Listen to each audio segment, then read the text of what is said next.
are you doing? Hello, welcome to our vlog again. It's been a long time na hindi tayo nakapag-vlog. Pasensya naman po at medyo busy ang lola nyo. Busy, 2 years busy, ganon. Ayan, medyo hindi kinakaya na ating schedule ang pagbablog at pag-i-edit. Well, actually marami akong video na hindi ko na-edit at medyo matagal na, so hindi ko na siya in-upload kasi matagal na nga. And ayan, dito pala kami sa Starbucks. Stopover namin. Punta tayo ng South Carolina.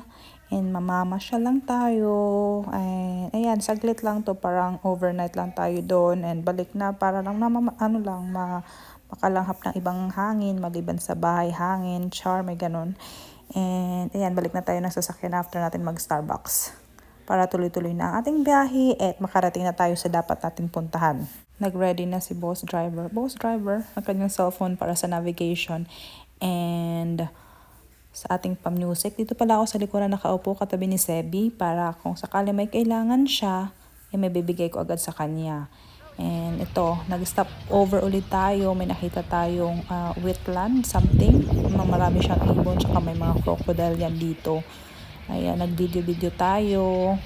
Medyo stretching kasi hindi kaya ng ating driving ng dire-diretso. At least, diba, nakakapagod mag-drive ng matagal, ng mga malayo. So, kailangan niyang mag-unat-unat ng kanyang paa.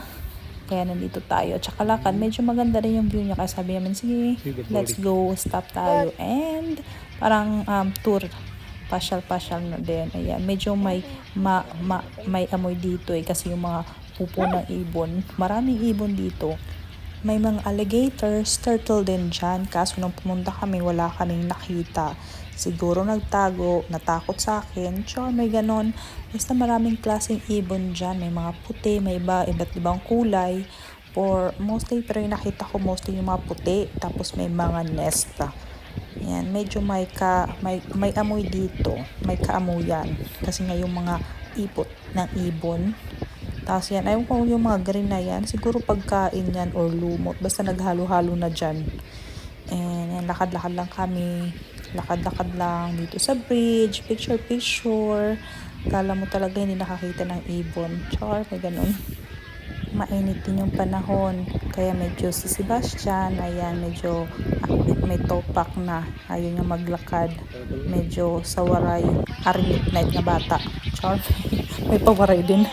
Ayan, maraming ibon. So, ayan, dahil gusto ng mama niya at daddy niya mag-stop over, siya din kailangan syempre maglakad-lakad, stretching, and tingin-tingin para explore din naman. Ayan, sabi ko sariwang hangin, pero bakit ibang hangin ang naamoy ko dito? Hindi naman to sariwa. Well, hindi naman to palagi. Minsan lang naman tayo. Yung mga green, pagkain ata yan eh. Basta pagkain, tae, or shot. Sorry sa mga kumakain diyang nanonood. Pasensya na po. Ayan, may mga nest dyan. Marami, sigurabi ko may mga itlog dyan sa loob na nakikita. Kaya medyo sinom ko yung aking pagbibideo para makita nyo. Hindi ko alam ang pangalan ng puting mga ibon na yan. May mga dikulay, hindi ko lang nabidyohan yung iba. Kasi nasa liblib, nasa looban sila ng mga gubat. Basta yung mga ibon na yan na puti. Comment down below nga kung alam nyo yung pangalan ng ibon na yan. Ayan, patuloy tayo sa pagbibideo. Namamangha sa mga ibon. Parang ngayon lang nakakita ng ibon si Inday. Well, ayan, yung mga klase. Hindi ko binasa, kayo na lang magbasa. Stop nyo na lang and zoom in nyo na lang kung gusto nyo malaman yung mga klase ng mga ibon. And quick video lang yan eh. Tapos ito, tuloy tayo. May mga antawag dyan, Spanish mosh. Mosh, tama ba? Pagka-pronounce ko, pasensya na sa pagka-pronounce ko kasi medyo bulol tayo. And malaking puno. Kung sa Pinas yan, may nakatira na yan ng mga engkanto. May ganun, char. Basta, itong aking bossing ay mahilig sa nature. May pa-nature lover. Ayan siya. Maganda siya tingnan actually. Nakakapanibago maliban lang sa puno. Basta yung puno na yan. Ewan ko kung meron dyan sa Pilipinas yung may mga bigote. Bigote. Tapos, ayan, may ibang bahay yan. Hindi namin bahay yan. Binidyohan ko lang. Buti nga yung may-ari hindi kami sinaway. Maganda kasi yung paligid niya. After natin mag-walking tour, may nakitang magandang restaurant si boss kaya sinilip namin, pinuntahan namin para kumain na rin ng lunch kasi tanghali na yan. Ito yung mga pagkain. Ayan, kaya syempre kailangan ko videoan para masama naman sa vlog ko. Pagpunta namin dito, tinanong kami kung may reservation. Akala namin mag-aantay pa kami or hindi kami makakapasok sa loob. Buti na lang, small group lang kami kasi 3 lang naman kami. And may available na table para sa small group kaya nakapasok kami. Pero sa likuran namin, marami yung nag-aantay, mga 15 to 20 minutes ata yung antay nila. Pero ang pinagkaiba naman kasi big group sila. Kaya ayan. Ito pala yung view ng labas ng restaurant na kinainan namin. May mga pumupunta dito na gamit yung mga bangka nila. Bangka, well, yate. And maliban lang sa mga nakasasakyang sa lupa. Ano ba yung pinagsasabi ko? Sasakyan sa lupa, mga nakakotse. May mga palaro sila dyan, yung mga sand or something, yung hinahagis-hagis. Basta American game. Yan, nag-try ko yan kaso medyo mahirap.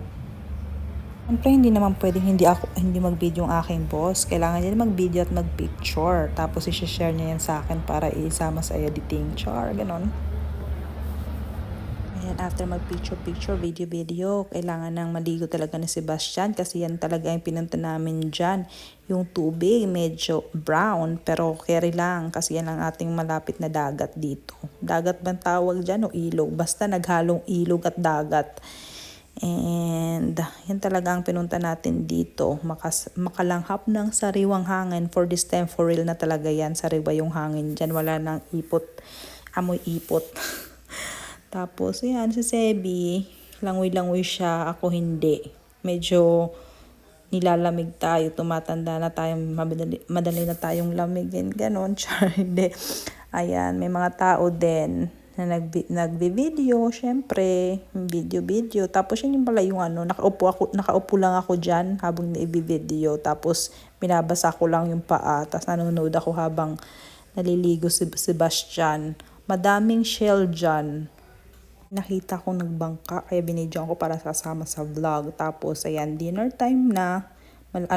Big skip. Nagpunta kami ng Chinese restaurant na yan, may pagkain, sabaw, dumpling, tsaka look at Sebastian. He is so tired. Nagkaroon din siya ng mga sugat-sugat sa pa dahil sa shell, pero okay lang. Nag-enjoy naman siya. Minsan lang. Souvenir niya yan. Ito pala yung Chinese restaurant. Wala, nagagandahan lang ako sa kanyang design kaya binidyohan ko. Ikaw, kung hindi ka nagandahan, bahala ka dyan. Video ko naman to. Char, taray. Tapos, ayan, kain-kain lang.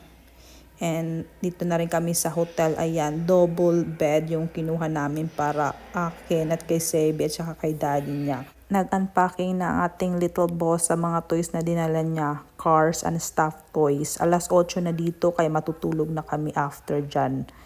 And papaliguan ko siya. After maligo, ayan, knockout na si Padi.